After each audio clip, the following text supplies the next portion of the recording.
el eco que no era nuestro. El castillo de Valdemont llevaba más de 80 años sin un dueño legítimo. Cuando llegamos, mi hijo de 7 años y yo solo queríamos un techo que no goteara y paredes que detuvieran el viento de la sierra. El ayuntamiento nos lo cedió a cambio de que lo cuidáramos. Nadie más lo quería, nadie más se atrevía. Al principio, Daniel lo vivía como una aventura. Corría por los corredores gritando: «¡Soy un caballero!», mientras yo intentaba tapar con tablas las ventanas rotas del salón principal. Pero los niños perciben cosas que los adultos hemos aprendido a ignorar por supervivencia. La primera noche que lo escuchamos fue la tercera que pasamos allí. Un llanto infantil, no fuerte, no desgarrador, solo persistente, como si viniera de detrás de la pared del dormitorio que habíamos elegido para él. Daniel se sentó en la cama con los ojos muy abiertos. «Papá, hay un niño llorando».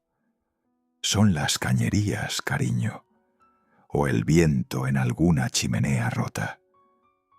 Me miró como si yo fuera el que no entendía nada. «No llora como niño.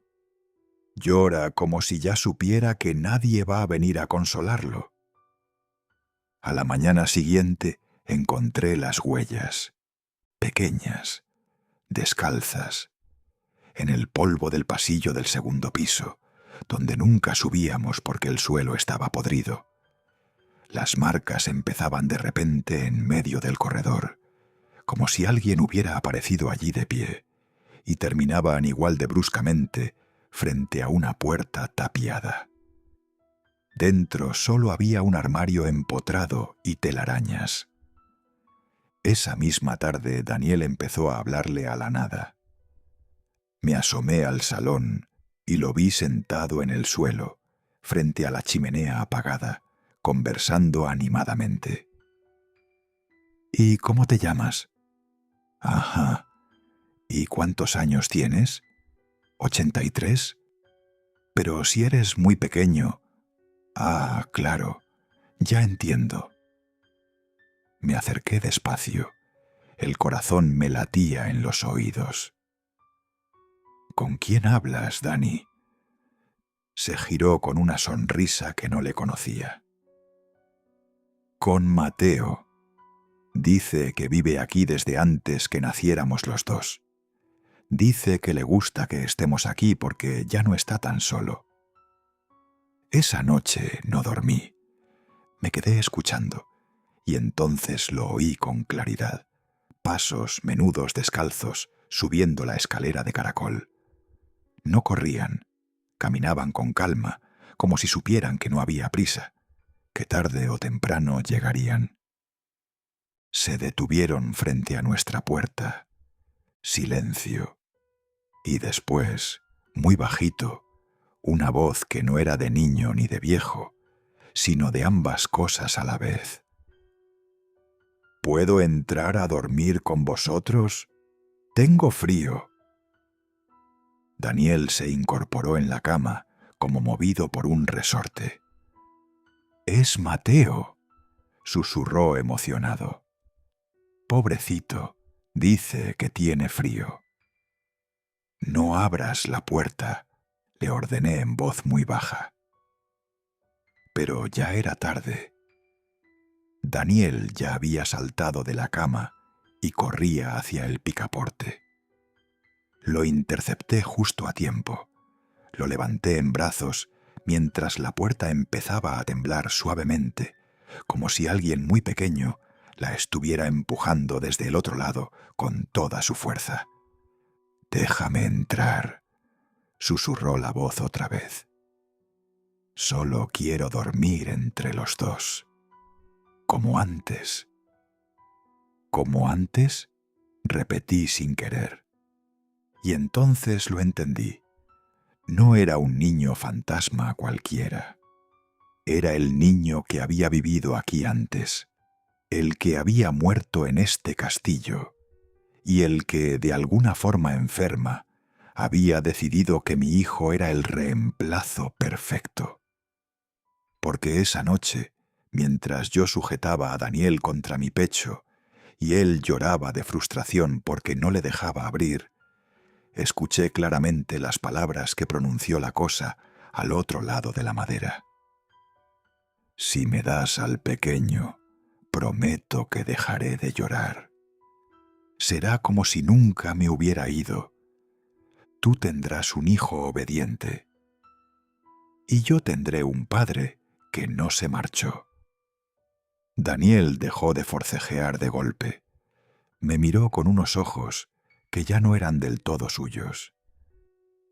¿Y si lo dejamos entrar solo un ratito, papá? Solo para que deje de tener frío. Lo abracé con tanta fuerza que creí que le iba a romper las costillas. Desde entonces no dormimos en la misma habitación. Puse 3 cerrojos en la puerta de Daniel. Clavé tablas en la ventana. Cada noche reviso que no haya huellas nuevas en el polvo. Pero ya no sirven de mucho, porque ahora el que llora no está al otro lado de la puerta, está dentro. Y la voz ya no pide permiso. Solo dice, muy bajito, desde la cama de mi hijo, mientras éste duerme: «Papá, ¿por qué tardaste tanto en volver?». Esta madrugada, cuando fui a comprobar que Daniel respiraba, encontré su mano fuera de la manta. Estaba helada, y en la palma, escrito con un dedo que había trazado letras en la escarcha que no debería existir dentro de una habitación cerrada, leí: «Mañana me lo quedo yo. No sé cuánto tiempo nos queda. Solo sé que cada noche la voz suena más cerca de la garganta de mi hijo, y que cuando Daniel me mira, ya no siempre me reconoce. A veces solo sonríe con esa sonrisa antigua, de niño que lleva 83 años esperando a que su padre regrese a dormir con él. Y entonces entiendo que no estoy luchando contra un fantasma. Estoy luchando contra el hueco que deja un padre que se fue demasiado pronto, y que ese hueco ha encontrado por fin dónde meterse. A la mañana siguiente del mensaje en la escarcha, desperté con la sensación de haber dormido dentro de una nevera. El aliento se condensaba frente a mis labios en volutas blancas, aunque la estufa de leña seguía ardiendo con fuerza en el salón. Daniel no estaba en su cama. La manta estaba retirada con cuidado, como si alguien hubiera querido que viera el hueco vacío. En la almohada encontré un mechón de pelo castaño claro. No era suyo. El suyo es casi negro. Bajé las escaleras llamándolo. Mi voz rebotaba en las bóvedas altas y volvía convertida en algo más viejo, más ronco. Nadie contestó. Solo el crujido habitual de la madera, que ya no me parecía madera, sino huesos que se recolocan después de mucho tiempo quietos. Lo encontré en la capilla pequeña del ala este, esa que tiene el techo medio hundido y un altar de piedra negra donde nadie ha puesto velas desde 1942. Estaba de rodillas frente al retablo, con las manos juntas como si rezara. Pero no miraba al Cristo descabezado que colgaba torcido. Miraba hacia arriba, hacia la claraboya rota por donde entraba la luz gris del amanecer. Mateo dice que aquí es donde todo empezó, me informó sin girarse. Aquí es donde su papá le prometió que volvería. Y luego se fue con el coche negro y nunca más volvió. Me acerqué despacio. El suelo estaba cubierto de polvo y de plumas de paloma muertas. Entre ellas, huellas pequeñas que formaban un círculo perfecto alrededor de mi hijo. ¿Qué más te ha dicho Mateo?, pregunté, intentando que la voz no me temblara. Que su papá era como tú, alto, con barba que picaba, que olía a tabaco y a gasolina, que siempre decía, mañana arreglamos el tejado, y nunca lo arregló, que un día se subió al coche negro y se fue porque había una guerra y tenía que ir a pelearla. Pero Mateo sabía que no era verdad, que la guerra era solo una excusa para no volver a ver lo que había hecho. Me detuve en seco. ¿Lo que había hecho? Daniel giró la cabeza muy despacio. Sus ojos estaban más claros de lo normal, casi transparentes. Mateo dice que su papá lo encerró en el armario del segundo piso porque lloraba mucho, que le puso un candado grande de hierro, que le dijo, quédate calladito hasta que vuelva mamá. Pero mamá nunca volvió, porque se había muerto el año anterior, y papá tampoco volvió. Y Mateo se quedó allí dentro hasta que dejó de respirar. 83 inviernos, dice, aunque solo tenía 7 años cuando lo encerraron. Sentí que el aire se me escapaba de los pulmones. ¿Cómo sabes todo eso, Dani? Porque me lo enseña. Me mete dentro de su cabeza y me lo enseña. Como si fuera una película vieja, pero con olor a moho y a pis. Me agaché frente a él y le tomé las manos. Estaban heladas, pero no temblaban. Vamos a irnos de aquí, hoy mismo. Recogemos lo poco que tenemos y nos vamos. Sonrió. No era su sonrisa. No podemos. Mateo ya cerró las puertas grandes y las ventanas también. Dice que esta vez no va a dejar que el papá se vaya otra vez. Corrí hacia la puerta principal. El enorme portón de roble reforzado con hierro estaba cerrado. Intenté abrirlo, ni un milímetro. Probé las ventanas del salón. Las tablas que yo mismo había clavado estaban allí, pero por dentro. Alguien las había clavado desde el interior. Las uñas estaban torcidas, como si las hubieran golpeado con rabia infantil. Subí al segundo piso. La puerta tapiada del armario estaba abierta de par en par. Dentro no había nada excepto una manta raída, un osito de peluche sin ojos y un candado oxidado abierto en el suelo. Al lado del candado, escrito con tiza blanca en la madera podrida, «Ahora te toca a ti esperar». Bajé corriendo. Daniel ya no estaba en la capilla. Lo encontré en la cocina, sentado a la mesa larga de roble, comiendo una manzana que yo no recordaba haber comprado. La manzana era verde, brillante, imposible en pleno marzo. «La trajo Mateo», dijo antes de que preguntara. «Dice que en su tiempo las manzanas nunca se pudrían porque las guardaban en el sótano frío. Quiere que comamos juntos, como una familia. No vamos a comer nada que traiga él». Arrojé la manzana al suelo. Se partió y de dentro salió un olor dulzón a podrido. El interior estaba negro, lleno de gusanos diminutos que se retorcían. Daniel me miró con reproche. «Le has hecho daño. Ahora está triste». Esa tarde intenté forzar una de las ventanas laterales con una barra de hierro que encontré en el cobertizo. Mientras golpeaba, escuché risas infantiles detrás de mí. No eran de Daniel, eran muchas, 5, 6, quizás más, todas al mismo tiempo, como un coro descoordinado. Me giré, no había nadie, pero cuando volví a mirar la ventana, el cristal ya no estaba roto, estaba entero, y reflejado en él no estaba yo, era un hombre más joven, con el pelo más largo, la barba más recortada, los ojos más hundidos. Llevaba un uniforme militar raído. Me miraba con odio. Di un paso atrás. El reflejo no se movió conmigo. Entonces habló, no con la voz de Mateo, con una voz de adulto agotado.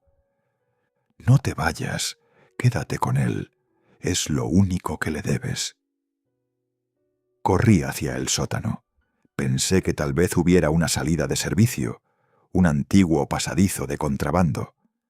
La puerta del sótano estaba abierta, cosa que nunca había sucedido.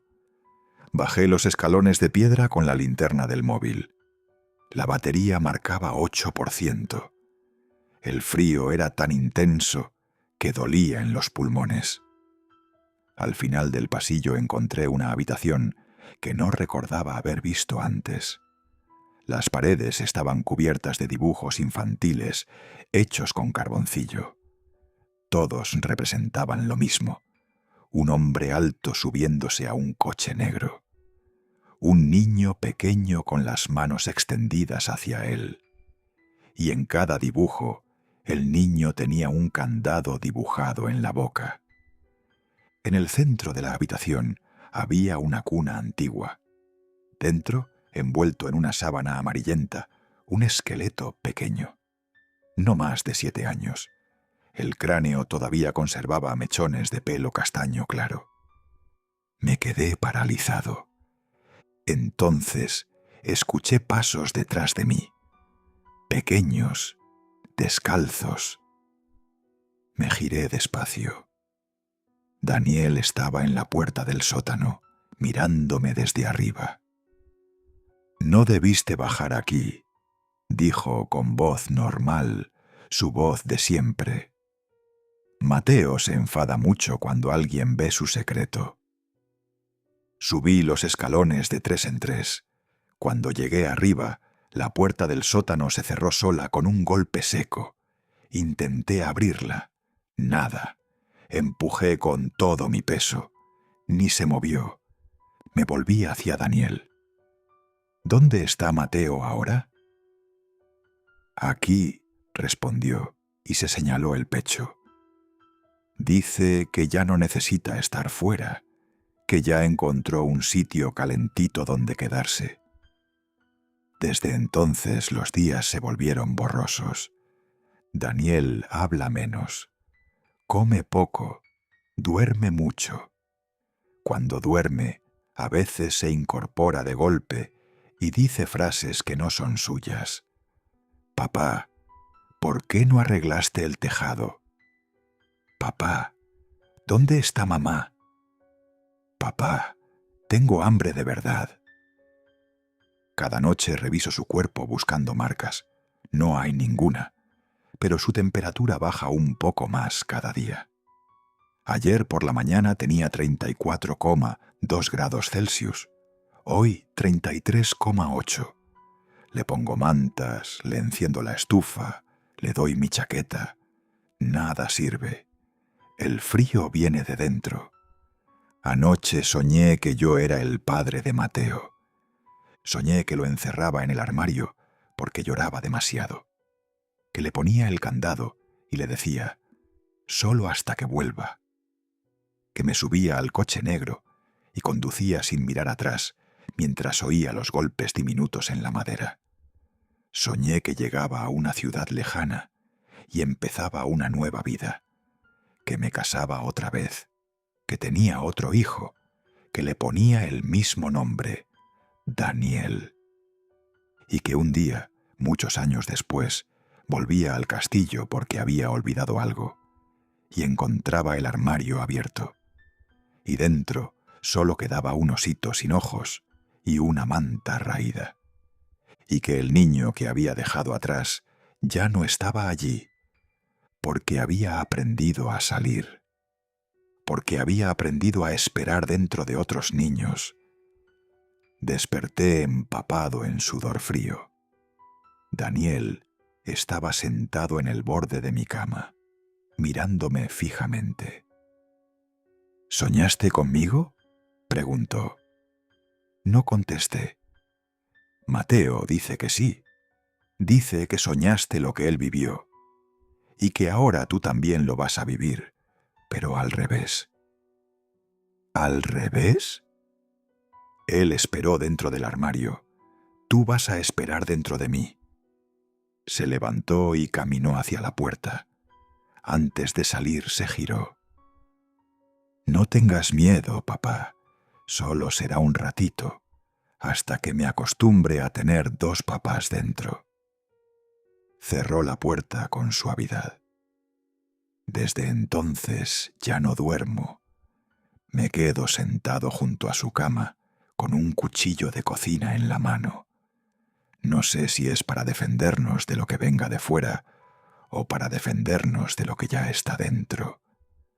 A veces Daniel abre los ojos en mitad de la noche y me mira, y por un segundo son sus ojos de siempre, y me dice con voz pequeñita: «Papá, sácame de aquí». Pero antes de que pueda contestar, los ojos se oscurecen otra vez y la voz cambia. No le hagas caso, está mintiendo. Siempre miente cuando tiene miedo. No sé cuánto tiempo más podré resistir. El castillo ya no cruje, ya no hay pasos en la escalera, ya no hay llanto al otro lado de la puerta, porque ya no necesita estar fuera.